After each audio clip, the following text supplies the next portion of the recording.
Assalamu alaikum wa rahmatullahi ta'ala wa barakatuhu. Yau ma kamar kullum muna nan a cikin shirin fashin bakin Kannywood. Kun san aikin kenan. Ya za a mu je mu samu muku rahotanni akan jaruman da suke a yanzu da kuma na da.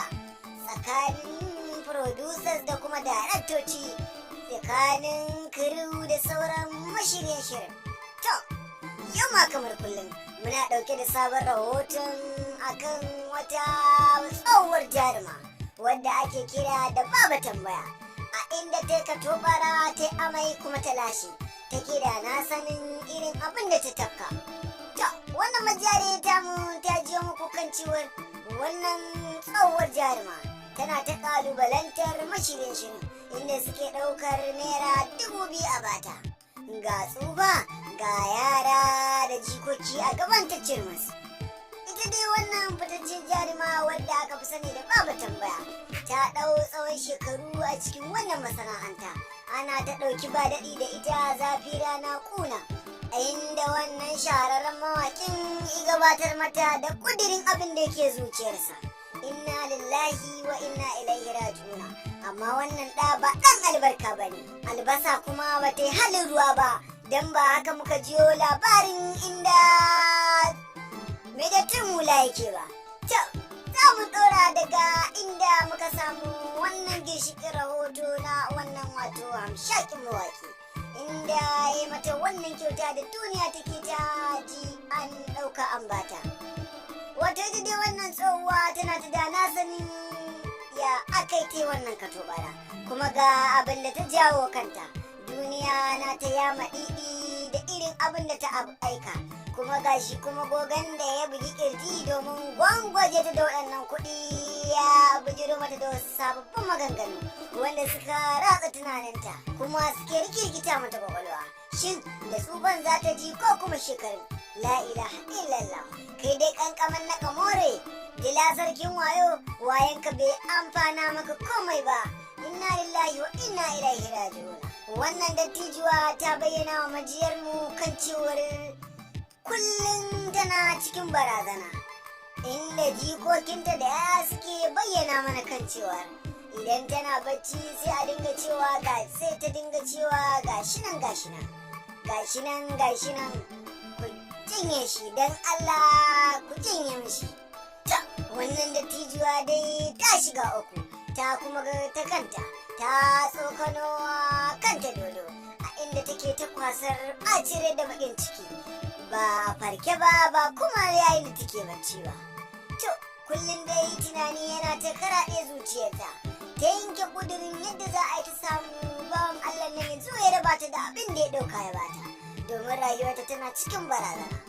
Ta dai fito da kuɗin tana ta ƙoƙarin yadda za a yi a mayar masa da kuɗinsa, kuma saƙonni ba su fasa shigo mata ba na text ɗin waya da lambobi kala daban-daban. Sai ta yanke ƙudurin kan cewar ya za a yi ta je hukumar Hizba domin a shiga tsakaninta da wannan bawan Allah, ga dai kuɗi a bashi awansa.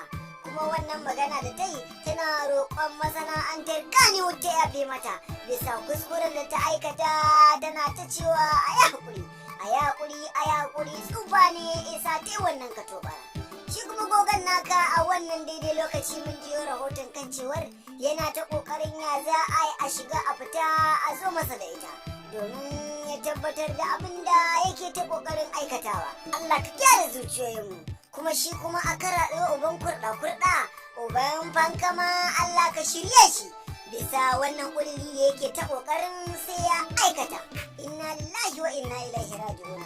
A daidai wannan lokaci kuma majiyar mu ta tabbatar mana da cewa wannan mawaki yana ta ƙoƙarin yadda za a yi fatsantar ɗaiɗai a cikin wannan masana'anta, amma kuma hakan ba zai yi ba domin hakansa ba zai cimma ruwa ba. To, a wani sashin kuma maɗauka labaranmu sun jiyo mana kan ciwon inda aka yi da Fatislo, inda take ta da na sani ita ma tana cikin barazanar wannan hamshakin mawaki, inda yake da turo mata saƙonni da kuma hotuna marasa kyan gani. Inna lillahi wa inna ilaihi raji'una. Dama haka halinka yake, wannan abu da kake ta shirin ka aikata ba zai yi ba. Allah ka shiga tsakanin nagari da mugu, Allah ka shiga tsakanin nagari da mugu. Amma kuma shin jama'a menene ra'ayinku a daidai wannan lokaci? Wannan bawan Allah mu fito da shi mu bayyana muku shi domin ku ji muryarsa, ko kuma a'a kuna so mu gurfana muku da shi a gaban kuliyar Manta Sabo? Kun san shi ba sabo ake da shi ba, babu fankamar kuɗi ballata na riga ko mota, ko kuma nuna wanka da takamar riƙe iPhone. Nan gaba kaɗan za ku ji irin kalaman da ya furta a cikin tambayoyin da muka yi masa.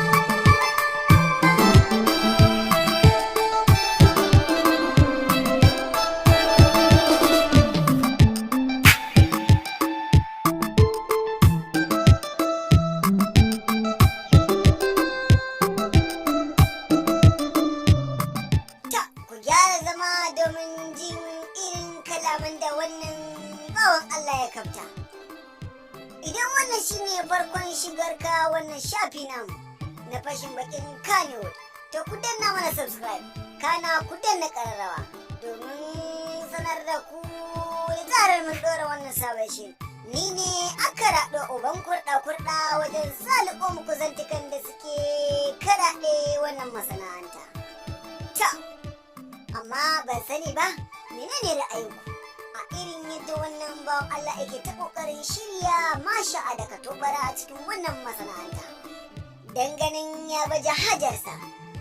To masu sauraron mu kada ku manta, za mu dora a inda muka kwana, sai dai kuma kash lokaci na ɗaga mana hannu. Ku dakace mu a shiri na gaba don jin yadda ta kaya da wannan mawaki wato Naziru sarkin waka tare da wannan dattijuwa da yake tafan kamar ya ɗan miliyan 2 ya bata. Wassalamu alaikum.